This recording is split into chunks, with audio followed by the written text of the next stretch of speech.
Assalamu alaikum. Wa alaikum salam. I've heard this lecture of yours before, and you seem always to hit the nail on the head over and over again, Okay. subhanallah. Alhamdulillah. But I wish I could make everybody who ever asked me what marketable degree I was studying for hear this lecture. Because subhanallah, us Muslim women, we're educated, we're intelligent, we're capable, but we're looked at in just the opposite way for not being career women. Yes. And a lot of the sisters here have those questions. I mean, there's so many sisters in line behind me.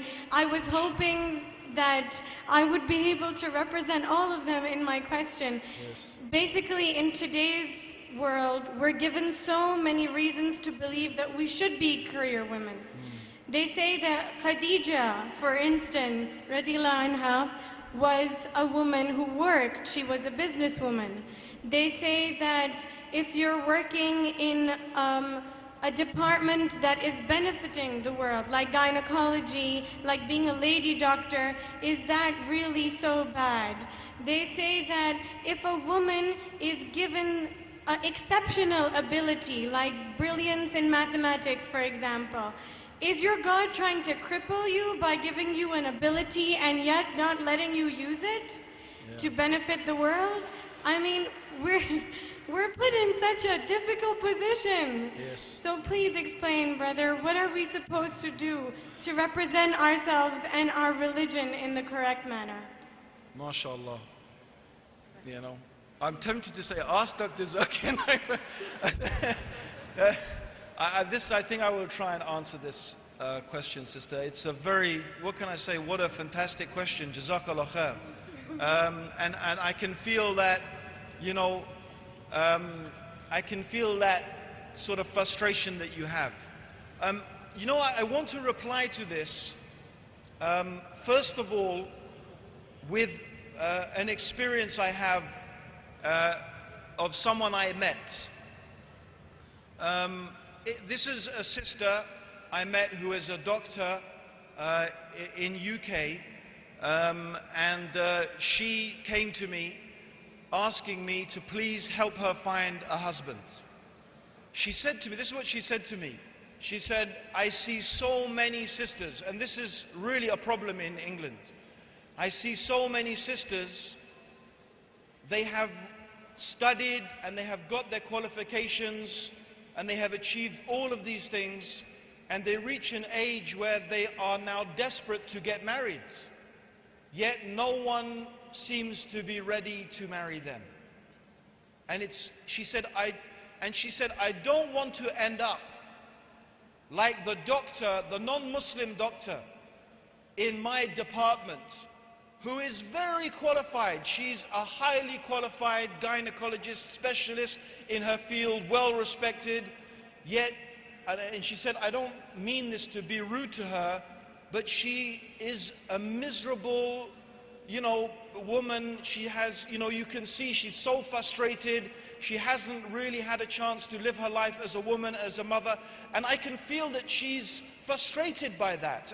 And she's like an empty shell, as qualified as she is.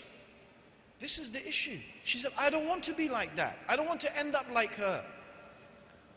And so this is something we have to understand, that Allah subhanahu wa ta'ala has given woman a nature. And in our beautiful religion, it's about paradigm, sister.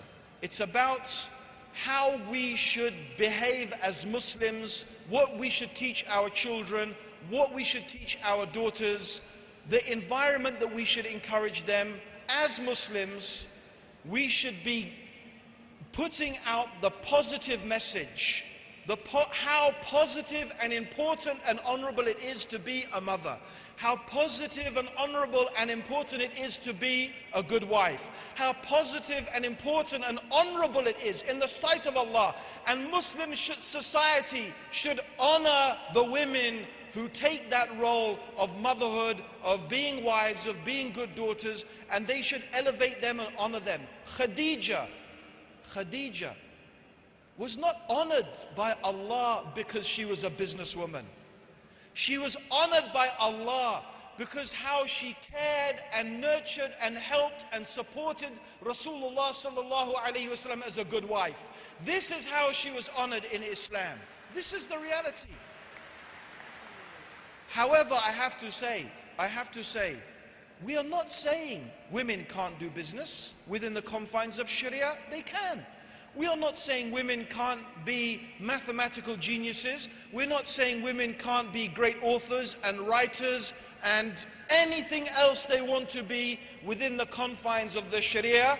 If that's what you feel compelled to do, if that's how a woman feels she has to express the talents that Allah has given her, and she doesn't find a conflict between that and her desire to be a mother and to be a wife, Alhamdulillah, Islam does not say she can't do those things. Islam does not say she can't, as long as, of course, it's within the confines of the Sharia. But that's just not what we are asking women to do. We're not saying, oh, you women, you have to be like this, you have to have a career, you have to be this shining star, you have to be... No. Islam is not saying and pushing you to be like that. If you want to, Alhamdulillah, within the confines of Islam you can.